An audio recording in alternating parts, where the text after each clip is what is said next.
5টা।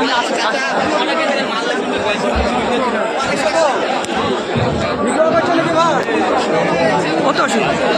এই যে বেলডাঙ্গার ঐতিহ্যবাহী হাট, দীর্ঘদিনের হাট, মানুষজন আসছেন বেচাকেনা করতে। আজকে ঈদের শেষ হাট, যে পশুর হাট, সেখানে এই যে একজন দাদা এসেছেন।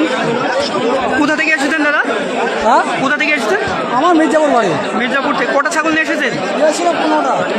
বেচা কিনা হচ্ছে? হচ্ছে, ভালো হচ্ছে আজকে? ভালো হচ্ছে।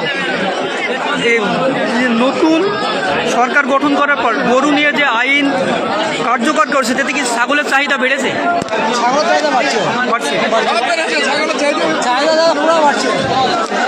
আমরা সেই চিত্রই তুলে ধরছি, আপনাদেরকে দেখিয়ে দিচ্ছি যে